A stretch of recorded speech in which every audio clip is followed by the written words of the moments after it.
வணக்கம், செல்வகுமார் பேசுகிறேன். இது செல்வகுமாரின் மீனவர்களுக்கான ஆய்வறிக்கை. அதிகாரப்பூர்வ வானிலை அறிக்கைக்கு இந்திய வானிலை ஆராய்ச்சித்துறை அறிக்கையை பார்க்கவும். 2021 ஜூலை 21 புதன்கிழமை காலை 7 மணி மீனவர்களுக்கான ஆய்வறிக்கை.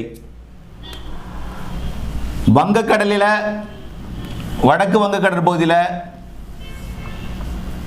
நீடித்து கொண்டிருக்கக்கூடிய இந்த லோ இன்று தீவிரமடைந்து நாளை முதல் 25ஆம் தேதி 24ஆம் தேதி வரைக்கும் இந்த இடத்துல 24 வரைக்கும் 21 இன்றைக்கு இரவே 22 24 வரைக்கும் இந்த இடத்துல நிலைபெற இருக்கிற காரணத்தினால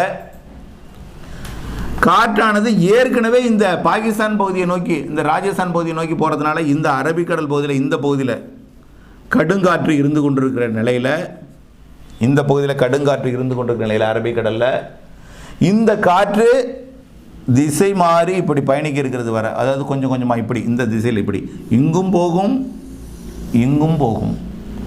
இதில் வேற சுழல் இருக்கிறது கொஞ்சம் காற்று இப்படி.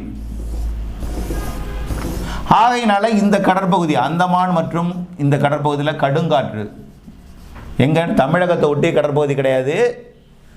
தமிழகத்திற்கு அப்பால் இருக்கக்கூடிய மத்திய வங்கக்கடல் பகுதி, அந்தமான் கடற்பகுதியில் 65-70 கிலோமீட்டர் 65 கிலோமீட்டர் 60 கிலோமீட்டர் வேகத்து குறைவான காற்று இந்த ஒடிசா சிஸ்டத்தோட தெற்கு பகுதி. அந்தமானுக்கும் மத்திய வங்கக்கடல், தெற்கு வங்கக்கடல், தெற்கு மத்திய வங்கக்கடலுக்கு வடக்கே உள்ள பகுதி எல்லாம் இந்த பக்கம் இருக்கும்.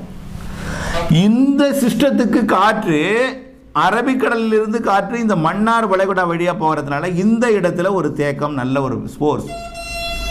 இந்த இடத்துலையும் காற்று வலுவாக இருக்கும். எங்க மன்னார் வளைகுடாவிலையும் ஒரு சில இடங்களில் 50 கிலோமீட்டர் வேக காற்றும் விட்டு விட்டு அவ்வப்பொழுது வீசும். பெரும்பாலும் சீராக ஒரு 45 கிலோமீட்டர் வேக காற்று இங்கே இருந்து கொண்டே இருக்கும். இந்த காற்று அப்படியே வேதாரண்யம் பகுதியில் எடுத்து ஒரு 35 கிலோமீட்டர் வேகத்தில் இந்த தெற்கு கரையோரம், அதாவது டெல்டா மாவட்டத்தில் தெற்கு பகுதி, நாகப்பட்டினம் மாவட்டத்தில் தெற்கு பகுதியில் ஒரு 35 கிலோமீட்டர் வேக காற்று, 40 கிலோமீட்டர் வேக காற்று அப்படியே இருந்துகிட்டே இருக்கும். பெரும்பாலும் அந்த மதியம் தான் காற்று வரும். மதியம், மாலை, முன்னிரவு, நள்ளிரவு வந்துன்னா ஆஃப் ஆயிரும். மறுபடியும் அதிகாலைக்கு கொஞ்சம் கொஞ்சமாக கூடி மதியத்துக்கு மேல் மறுபடியும் கூடிடும். அப்படிப்பட்ட காற்று எப்போதுமே இந்த தரையில் வீசக்கூடிய காற்று வந்து மதியம் மாலை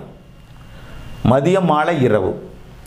கடலுக்குள்ளே போகிற காற்றோட வேகம் எப்பொழுதுமே இரவு நள்ளிரவு. மன்னார் வளைகுடாவை பொறுத்த வரைக்கும் எந்த நேரமும் 24 மணி நேரமும், ஏன்னா தரைக்கு வர்ற காற்றும் மன்னார் வளைகுடா தான் வரணும். தொடர்ந்து மன்னார் வளைகுடாவில் காற்று வீசிக்கொண்டே இருக்கும். வரக்கூடிய 22, 23, 24 வலுத்து இருக்கும். இந்த இடத்துல பாக் ஜலசந்திலையும் வட இலங்கை இந்த பகுதி எல்லாமே, வட இலங்கை பாக் ஜலசந்தி பகுதி இங்கே எல்லாம் இருக்கும். தமிழகத்தை ஒட்டிய கடற்பகுதி மட்டும் கொஞ்சம் காற்று கம்மியாக இருக்கும். ஆனால் இந்த கட்டுமரகு, பாய்மடப்பறகு கொஞ்சம் தூரம் போகலாம், ரொம்ப ஆழத்துக்கு போக முடியாது, கொஞ்சம் போகலாம். நான் புகைப்படம் இணைத்திருக்கேன், அதில் பார்த்தீங்கன்னா தெரியும், வெள்ளை கலரில் இருக்கும். அந்த இடம் வரைக்கும் போகலாம். கலர் வந்துட்டுனாலே அது காற்றோட வேகம் அதிகம்னு அர்த்தம். நல்ல டார்க் ரெட்டு பகுதியெல்லாம் நல்ல அதிகமான காற்று. ஆக இந்த பகுதியில் அதிகமான காற்று இருக்கும், இந்த பகுதியில் அதிகமான காற்று இருக்கும், இந்த பகுதியிலையும் காற்று இருக்கும். 45 கிலோமீட்டர் வேக காற்று. இங்கே 45, இங்கே 55, இங்கே 45, இங்கே 60, 60 to 65, இங்கேயும் 60 to 65 இந்த காற்று இருக்கும். ஆகவே தற்பொழுது மீன்பிடித்து கொண்டிருப்பவர்கள் அந்தமான் கடற்பகுதிக்கோ அல்லது மத்திய வங்கக்கடல் பகுதிக்கோ, அதே போல் தூத்துக்குடியை மீன்பிடித்து இருக்கவங்க இலங்கை ஒட்டிய பகுதிக்கோ, கொழும்பு ஒட்டிய பகுதிக்கோ, அல்லது மன்னார் வளைகுடா மைய பகுதிக்கோ, குமரிக்கடல் பகுதிக்கோ செல்ல வேண்டாம். ஒரு குறைந்தபட்சம் இந்த ஒரு 25ஆம் தேதி வரைக்குமாவது கொஞ்சம் பிரேக் போட்டிருக்கோங்க மீன்பிடிப்பு தொழில். இன்றையிலிருந்து 25ஆம் தேதி வரைக்கும் ஓரத்தில் இருக்கலாம்.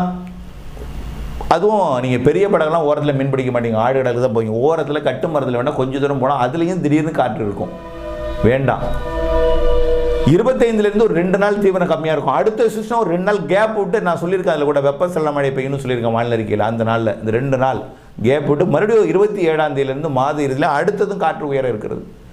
ஆகவே ஒரு 2 நாள் இடையில கேப் கிடைக்கும். 25, 26, 27, 26, 27, 25, 26 இந்த 2 நாள் மட்டும் கொஞ்சம் காற்று கம்மியாக இருக்கும். ஆனால் காற்று இந்த இடத்துல இருந்துகிட்டே இருக்கும். நாம் படகு செல்லக்கூடிய நம்முடைய இந்திய கடற்பகுதி, சர்வதேச கடற்பகுதியில் இல்லை, இந்திய கடற்பகுதியில் கொஞ்சம் கம்மியாக இருக்கும் 2 நாள். ஆனால் இப்போது நம்முடைய இந்த கடற்பகுதியில், இலங்கை ஒட்டிய கடற்பகுதி, அரபிக்கடல், இந்திய ஒட்டிய கடற்பகுதியிலலாம் காற்று கொஞ்சம் கூடுதலாக தான் இருக்கும். ஒரு 3 நாளைக்கு தடை விதிக்கப்பட்டிருக்கும். நானும் எச்சரிக்கை விதிக்கிறேன். தொடர்ந்து இணைந்திருங்கள். நாளை காலை சந்திப்போம். நன்றி.